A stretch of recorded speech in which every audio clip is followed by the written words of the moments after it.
کا مقصد یہ کہ جب دل میں کسی کی بات سما جائے پھر اس کی شکل سے، پھر اس کے پیر کی خاک سے، ہر چیز سے محبت ہو جاتی ہے۔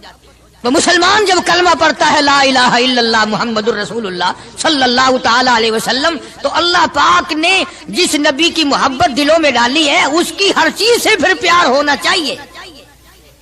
اب جو جماعت نبی کے ساتھ ساری زندگی رہی ہو، آخری وقت تک جس جماعت نے سرکار دو عالم صلی اللہ علیہ وسلم کا ساتھ دیا ہو، وہ جماعت کتنی ممتاز ہوگی، وہ کتنی شان والی جماعت ہوگی کہ معمولی لوگ تو نہیں ہے، اور ان کی بڑی خصوصیات ہیں۔ مثلا ایک قافلہ چل رہا ہے، اور وہ قافلہ اور وہ لشکر بھی کتنا خوش قسمت ہوگا جس میں خود محمد عربی صلی اللہ علیہ وسلم موجود ہے۔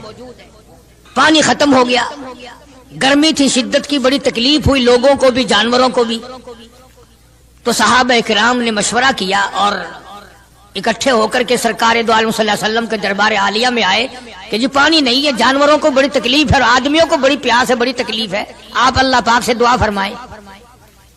جناب سرکار مدینہ صلی اللہ علیہ وسلم نے دعا فرمائی۔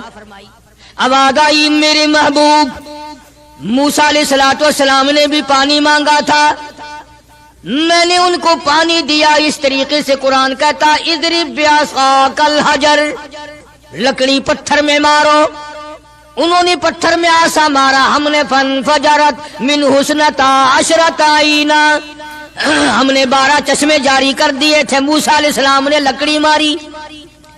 او میرے نبی، آج میں اگر آپ سے بھی لکڑی لگواؤں، اسی طرح سے آپ کو بھی لکڑ پتھر میں مارنی پڑے، پھر کلیم میں اور حبیب میں کیا فرق ہوگا؟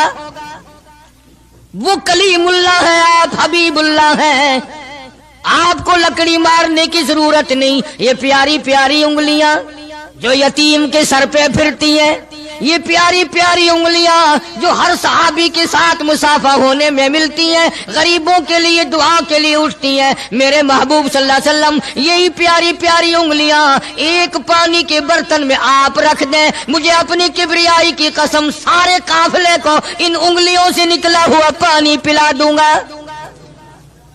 چنانچہ آپ صلی اللہ علیہ وسلم نے ایک برتن میں انگلیاں رکھ دی، سارے جانوروں نے پانی پی لیا، سارے صحابہ کرام نے پانی پی لیا۔ اب میں نے عرض کر دیا ایک واقعہ اور آپ نے سن لیا، لیکن تہ کو آپ نہیں پہنچے، اصل تو میں بھی نہیں پہنچ سکتا، میرا ادراک اتنا کہاں کہ پیغمبر کی باتوں کو میں 100% سمجھ سکوں، نہیں سمجھے۔ ارے پانی اور چیز ہے، دنیا سوڈے پیتی ہے، شربت پیتی ہے، جوس پیتے ہیں، طرح طرح کی چائے پیتے ہیں، دودھ پیتے ہیں، طرح طرح کے ملکوں کا پانی پیتے ہیں، سب جگہ ہر چیز پی ہوگی، ہزاروں مشروبات پیے ہوں گے، ہزاروں شربت پیے ہوں گے، ہزاروں قسم کے سکیش پیے ہوں گے، پر خدا کی قسم ابو بکر اور بلال اس جماعت کے جوان ہیں جنہوں نے حضور کی انگلیوں سے نکلا ہوا پانی پیا۔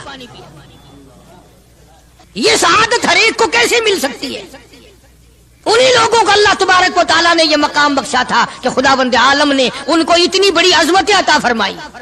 اور میں تو یہ کہا کرتا ہوں کہ صحابہ کرام کی نمازوں کو بھی ایک طرف رکھو، روزوں کو بھی ایک طرف رکھو، جہاد کو ایک طرف رکھو، ان کی فاقہ اور ان کا پیاسا مرنا اللہ کے راہ میں، ان ساری چیزوں کو ایک طرف رکھو۔ یہ بات ان کی کوئی کمی ہے کہ آنکھ بلال کی ہو اور امام الانبیاء کا چہرہ انور ہو؟ ہم تو ان لوگوں میں سے ہیں۔ ہمارے یہاں دارالعلوم دیوبند میں خزانے میں ایک چیز محفوظ ہے، 150 سال سے، 150-200 سال سے ایک چیز موجود ہے، سال بھر میں کبھی خاص موقع پر اس کا دیدار کرایا جاتا ہے، زیارت کرائی جاتی ہے۔ یہ میں صفائی نہیں دے رہا، کئی لوگ کہتے ہوں گے جی دیوبندیوں کی صفائی دیتا ہے، بلکہ میں اپنا عقیدہ اور اپنے بزرگوں کا پروگرام بتاتا ہوں کہ ایسے تھے لوگ۔ دارالعلوم دیوبند کے خزانے میں ایک رومال ہے، وہ رومال وہ ہے جس رومال میں تقریباً 200 برس محمد عربی صلی اللہ علیہ وسلم کا استعمال کردہ پہنا ہوا جبہ مبارک لپٹا رہا، یعنی یہ رومال حضور صلی اللہ علیہ وسلم کا استعمال کردہ نہیں، آپ کے ہاتھ نے، آپ کے چہرے انور نے یا آپ کے بدن مبارک کے کسی حصے نے اس رومال کو استعمال نہیں کیا، اور نہ کوئی غلط بیانی ہوئی، بلکہ یہ ثابت ہے کہ اس رومال میں حضور صلی اللہ علیہ وسلم کا جبہ مبارک جو تھا وہ 200 برس تک لپٹا رہا۔ حضرت مولانا محمد قاسم صاحب نانوتوی رحمت اللہ علیہ نے اس رومال کو سونے کی ڈبیا میں رکھا ہوا ہے، اور اس رومال کی سارے اللہ والے زیارت کرتے ہیں کہ یہ سرکار مدینہ صلی اللہ علیہ وسلم کے کپڑے کو لگا ہے، خود آپ کے جسم کو بھی نہیں، آپ کے کپڑے کو لگا ہے۔ جو لوگ حضور کے کپڑے کو لگے ہوئے کپڑے کی بھی عزت کرتے ہو، ان کے اندر حضور کی محبت کتنی ہوگی؟ وہ سونے کی ڈبیا میں موجود ہے، اور کبھی کبھی اس کا خاص موقع پر اہتمام کے ساتھ اس کی زیارت کرائی جاتی ہے۔ نام پتہ بتانے کی مجھے اجازت نہیں ہے۔ یہاں پاکستان میں ایک جگہ ہے، وہاں پر حضور کریم صلی اللہ علیہ وسلم کی ریش مبارک، آپ کی داڑھی مبارک کا ایک بال سونے کی ڈبیا کے اندر اور ڈبیا اور پھر اس میں بڑا کچھ عطر وغیرہ اس میں وہ سنبھال کے رکھا ہوا ہے، اور ایک بال مبارک میں سے 2-3 شاخیں اور نکلی ہوئی ہیں۔ میں یہ عرض کر رہا تھا کہ جو لوگ آپ کے نالین مبارک کی بھی عزت کرتے ہوں، ان کے خود اپنے دلوں میں کتنی محبت اور عظمت ہوگی۔ حدیث پاک کی ایک کتاب ہے جامع ترمذی، عربی مدارس میں پڑھائی جاتی ہے۔ اس کتاب میں سرکار مدینہ صلی اللہ علیہ وسلم کا حلیہ نقشہ موجود ہے۔ تمہارے دل میں تو کبھی یہ محبت بھی نہ اٹھی کہ کم سے کم ہم کبھی کتابوں میں حالات میں سنے تو صحیح، آپ کی شکل مبارک کس طرح کی تھی، رنگ مبارک کیسا تھا، انگلیاں مبارک کیسی تھی، چہرہ انور کیسا تھا، کتابوں میں سب کچھ موجود ہے۔ تم عادی بن گئے دوڑے سننے کے، غلط باتیں سننے کے، اصل بات رہی گئی۔ تو میں بتانا یہ چاہتا ہوں کہ جامع ترمذی کتاب جو ہے حدیث پاک کی، اس میں آپ صلی اللہ علیہ وسلم کی چپل مبارک کا نقشہ ہے، آپ کی نالین مبارک کا نقشہ ہے، یعنی سرکار دو عالم صلی اللہ علیہ وسلم کی جوتی مبارک کا نقشہ ہے۔ اب وہ ہے اس زمانے کی، بالکل سادہ چپل ہے، پہاڑی قسم کی۔ تو میرے بزرگوں کا اور میرے اکابر کا، علماء دیوبند کا یہ عقیدہ ہے کہ اگر کوئی آنکھوں سے وہ نقشہ دیکھ لے، توجہ کرنا، اور دل میں یہ خیال لائے ہیں یہ بھی کوئی جتی ہے، باٹا والے اتنی اچھی بناتے ہیں، سروس والوں کی اتنی چپلیں اچھی ہیں، فلانے ملک کی اتنی اچھی، امریکہ میں یوں بنتی ہیں، ہمارے یہاں کمپنیاں یوں بناتی ہے، یہ تو کوئی خاص چپل نہیں۔ ہمارے بزرگوں نے لکھا ہے جس کے دل میں اتنی سی بات آئی، ایمان چلا گیا، ایمان نہیں رہے گا، اس لیے کہ اس ذات کی نالین مبارک کی عزت بھی فرض ہے۔ آئی بات سمجھ میں؟ یعنی کس قدر عظمت ہے، کس قدر محبت ہے، اور کس قدر تعلق ہے محمد عربی صلی اللہ علیہ وسلم کی ذات سے ان لوگوں کو۔ مولانا رشید احمد صاحب گنگوہی رحمت اللہ علیہ رمضان المبارک میں مدینے پاک سے مرید کھجوریں لا کے دے دیتے، تو آپ مریدین کو کھجوریں تقسیم فرماتے اور فرماتے گٹھلیاں مجھے واپس کر دو، کھجوریں کھا کر گٹھلیاں واپس دے دو۔ حضرت کیا کرتے؟ ان گٹھلیوں کو اکٹھا کر کے ہاون دستے میں کوٹ کر صفوف بنا کر رکھ لیتے، اور رمضان شریف میں جس پانی سے روزہ افطار کرتے وہ گٹھلیوں والا صفوف اس میں ملا کر پیتے کہ یہ میرے آقا کے شہر کی گٹھلیاں ہیں۔ کتنی بڑی عزت ہے۔ اس زمانے میں بجلیاں نہیں ہوتی تھی، چراغ جلتے تھے حضور کریم صلی اللہ علیہ وسلم کے گنبد خضرا پہ، جہاں ہر وقت اللہ کی رحمتیں برستی ہیں۔ اللہ ہر ایک کو زیارت نصیب فرمائے۔ 24 گھنٹے فرشتے سلام پڑھ رہے ہیں، صلات پڑھ رہے ہیں، درود پاک پڑھ رہے ہیں، چاروں طرف سے رحمت ہی رحمت برس رہی ہے۔ تو زیتون تیل جلتا تھا، کسی مرید نے حضرت کو لا کے وہ چراغ کا بچا ہوا تیل، ایک تو زیتون ویسے بکبکا ہوتا ہے، زیتون کا تیل کوئی ذائقے دار نہیں ہوتا، ویسے ہی بکبکا، اور پھر اس چراغ کا بچا ہوا جو جل چکا ہو اور بھی زیادہ بدبودار ہو جاتا ہے۔ لیکن مولانا رشید احمد گنگوہی رحمت اللہ علیہ کو جب کسی نے لا کے دیا تو حضرت نے وہ بچا ہوا چراغ کا تیل کھڑے ہو کے پیا۔ تو کسی نے پوچھا حضرت یہ کیوں؟ فرمایا تجھے کیا معلوم ہے یہ اس چراغ کا بچا ہوا تیل ہے جو کالی کملی والے صلی اللہ علیہ وسلم کے روضہ اقدس پہ جل رہا تھا۔ مولانا محمد قاسم صاحب نانوتوی رحمت اللہ علیہ کو کسی نے مدینے پاک سے رومال لا کے دیا، آپ اس کو چومنے لگے، آنکھوں سے لگانے لگے، تو کسی نے کہا حضرت کیا چوم رہے ہو؟ یہ تو اٹلی کا بنا ہوا رومال ہے، مدینے میں رومال تھوڑے ہی بنتے ہیں، یہ تو اٹلی کا فلاں ملک کا بنا ہوا، جرمن کا بنا ہوا رومال ہے، آپ چوم رہے ہیں اس کو؟ یہ مدینے میں تھوڑی فیکٹری کوئی رومالوں کی کارخانہ ہے۔ فرمایا نہیں ٹھیک ہے مجھے بھی پتا ہے بنایا جرمن والوں نے ہے، بنا اٹلی میں ہے، لیکن یہ بات تو دیکھ میں تو اس لیے چوم رہا ہوں کہ مدینے کی ہوا اس کو لگی ہے، مدینہ منورہ کی اس کو ہوا لگ گئی ہے، اس لیے میں محبت میں چوم رہا ہوں۔ عرض کرنے کا مقصد یہ کہ ان لوگوں کے دلوں میں پیار ہوتا ہے تو پیار کے اظہار کے طریقے ہوتے ہیں، محبت کبھی نہیں چھپی رہا کرتی۔ مولانا محمد قاسم صاحب نانوتوی رحمت اللہ علیہ جب مدینے پاک پہنچے کئی میل ادھر کو جوتا اتار دیا، رات کا وقت تھا، پیر زخمی ہو رہے ہیں، سواری خالی چل رہی ہے، کسی نے عرض کیا حضرت سواری پہ سوار ہو جاؤ، پاؤں زخمی ہو رہے ہیں۔ فرمایا مدینہ میرے آقا کا شہر ہے، سواری پہ چڑھ کر داخل ہوتے ہوئے مدینے پاک میں شرم آتی ہے، مدینے جیسے شہر میں سواری پہ چڑھ کر داخل ہوں۔ چنانچہ جتنے دنوں مدینے پاک میں رہے جوتا نہیں استعمال کیا، جوتا نہیں پہنا مدینے پاک میں رہتے ہوئے مولانا محمد قاسم نانوتوی رحمت اللہ علیہ نے۔ تو شاگردوں نے پوچھا حضرت پتھریلا علاقہ ہے، ٹھوکریں لگتی ہیں، آپ ایسا نہ کریں۔ فرمایا بھائی ڈر لگتا ہے کہیں میرا جوتے والا پیر اس جگہ پر نہ کہ پڑ جائے جہاں میرے آقا حضرت محمد الرسول اللہ صلی اللہ تعالی علیہ وسلم کے قدم مبارک لگا۔ اتنی عظمت، اتنا پیار، اتنا ادب۔ امام مالک رحمت اللہ علیہ نے ساری عمر مدینے پاک میں گزاری، لیکن میں ذمہ داری سے کہتا ہوں 3 میل کے اندر اندر امام مالک نے کبھی پیشاب پخانہ نہیں کیا، مدینے شہر میں امام مالک نے کبھی پیشاب پخانہ نہیں کیا۔ فرماتے تھے میرے آقا کا شہر ہے مجھے شرم آتی ہے، اس کا نام عظمت ہے، اس کا نام محبت ہے۔ 2 غزلیں گا لینا یا 2-4 شعر پڑھ لینا اور نہ نماز پڑھنا، نہ روزے رکھنا، نہ قرآن کی تلاوت کرنا، نہ درود شریف کا ورد کرنا اور نہ صحابہ کرام کا ذکر خیر کرنا، یہ محبت کا معیار تمہیں بتایا کس نے؟ تمہیں شکلوں سے پتہ نہیں چلتا کہ یہ حضور کریم صلی اللہ علیہ وسلم کا محبت کرنے والا یا نہیں کرنے والا؟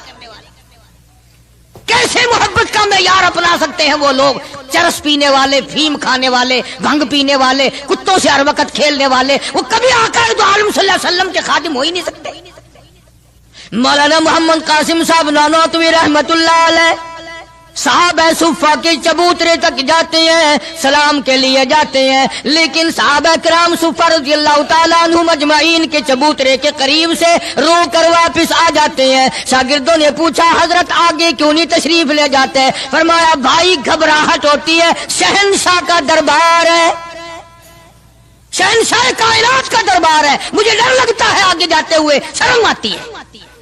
کئی دنوں کے بعد ماجہ شریف تک گئے، جالیوں کے قریب تک گئے اور وہاں جا کر کے سلام عرض کیا تو مولانا محمد قاسم صاحب نانوتوی رحمت اللہ علیہ ہنستے ہوئے واپس تشریف لائے۔ کسی نے پوچھ لیا اللہ والے کئی دنوں سے تو دیکھا روتے ہوئے واپس آیا کرتے تھے، آج مسکراتے ہوئے آئے ہو؟ فرمایا الحمدللہ کام بن گیا، کام بن گیا۔ اس کسی نے پوچھ لیا کیا کام بن گیا؟ فرمانے لگے تمہیں کیا معلوم ہے میرے آقا کا مجھ پہ اتنا کرم تھا، میرے آقا کا مجھ پہ اتنا کرم تھا، بھر دیا میرا دامن پھیلانے سے پہلے، میرے آقا کا مجھ پہ اتنا کرم تھا، نشہ رنگ لایا پلانے سے پہلے، اور بھر دیا میرا دامن پھیلانے سے پہلے، مجھے کالی کملی والے صلی اللہ علیہ وسلم نے دودھ پلا دیا، علم حدیث پلا دیا۔ عجب انداز کے لوگ ہیں، عشق ان جیسا۔ باہر تشریف لائے، نعتیہ کلام تو دیکھو، عشق کے بغیر ایسا کون کہہ سکتا ہے؟ یوں فرماتے ہیں جیوں تو سگانے، جیوں تو سگانے حرم کے ساتھ پھروں، او میری مولا بقایا زندگی اگر میری ہے، میرا مدینے کے کتوں میں شمار کر دے، میں بڑا راضی۔